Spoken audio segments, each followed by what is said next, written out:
తెలుగు నేల రాజకీయాల్లో మొట్టమొదటిసారిగా ఒక రాజకీయ పార్టీకి సంబంధించిన నాయకుడు మరొక రాజకీయ పార్టీని క్షమాపణ కోరడం.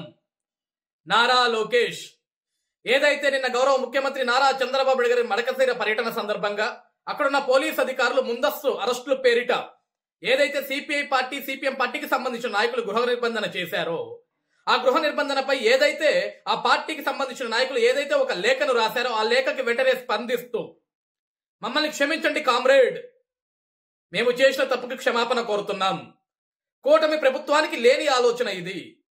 నాటి ప్రభుత్వంలో ఏదైతే పోలీస్ అధికారులు నాటి పరిపాలకుడి కింద పనిచేశారో ఆ వాసన ఇంకా పోనట్లుంది. వాళ్ళందరికీ కూడా మేము కఠినంగా చెప్తాం.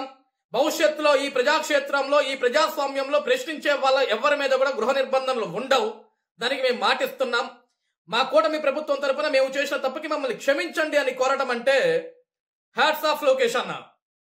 నాకు తెలిసినంత వరకు రాజకీయ చరిత్రలో రాజకీయ పార్టీలలో ఒక పార్టీని ఇంకొక పార్టీ క్షమాపణ కోరటం ఇదే మొట్టమొదటిసారి. ఇది రాజకీయం అంటే ఒక రాజకీయ నాయకుడికి ఉండాల్సిన లక్షణం ఇది. ఒకప్పుడు ఇదే ఆంధ్రప్రదేశ్ రాష్ట్రంలో ఏదైతే వైసీపీ పార్టీ ఉందో ఆ పార్టీకి సంబంధించిన వ్యక్తులు ఇదే వ్యక్తి నారా లోకేష్ గారి గురించి అనేక అవమానాలు చేశారు, అనేక హేళనలు చేశారు, అనేక ఇబ్బందులు పెట్టారు. ఎంతమంది ఎంత అవమానం చేసినా ఎన్ని మాట్లాడినా సరే నవ్వుకుంటూ పక్కకు వెళ్ళిపోయాడు తప్ప ఏ రోజు కూడా వాళ్ళ మీద విచక్షణ రహితంగా మాట్లాడటం ఎప్పుడు కూడా నారా లోకేష్ గారు చేయలేదు.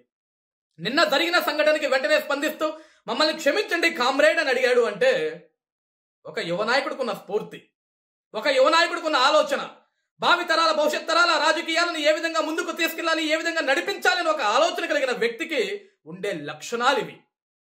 ఏ రోజున గడిచిన 5 సంవత్సరాల్లో వైఎస్ జగన్మోహన్ రెడ్డి లాంటి వ్యక్తి ఈ విధంగా ఒక క్షమాపణ లేఖ ఎవరికైనా రాశాడా? ఆడపడుచుల్ని బూటు కాళ్ళతో తన్నించాడు, ఏ ఒక్క ఆడ కూతురు కన్నా ఒక లేఖను రాశాడా?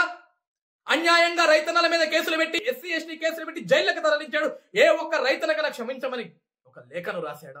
అనేక మంది యువత విద్యార్థులు మాకు జాబ్ క్యాలెండర్ ఏది అని అడిగిన రోజు వాళ్ళందరి మీద కేసులు పెట్టి వాళ్ళని జైలు పంపించాడు తప్ప ఏ రోజునా సరే ఒక్క నిరుద్యోగికి ఈ విధంగా ఒక లేఖను రాశాడా? అది ఒక సైకోకి ఒక మంచివాడికి ఉన్న తేడా. ఈరోజు నిజంగా లోకేష్ అన్న మీ వెంట నడవటం, మీతోటి నడవటం, మీ కింద మేము పని చేయటం, మీ అడుగుజాడల్లో మేము అడుగు వేయటం ఈరోజు మాలాంటి ఎంతో మంది యువతకి అదొక స్ఫూర్తిదాయకం.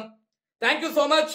ఏదైతే మీ మీద మేము ఒక నమ్మకాన్ని పెట్టుకున్నామో ఆ నమ్మకాన్ని ఇంకా మాలో పెంచి ఈరోజు ఆంధ్రప్రదేశ్ రాష్ట్రంలో నారా లోకేష్ అంటే రాజకీయ నాయకుడు మాత్రమే కాదు, ఒక మంచి మనసున్న వ్యక్తిగా, ఒక ఆంధ్రప్రదేశ్ రాష్ట్రమే కాదు ప్రపంచం మొత్తం కూడా మెచ్చుకునే వ్యక్తిగా నువ్వు మారుతున్నావు. Thank you so much. మీ కింద పనిచేసే అవకాశం ఇచ్చినందుకు.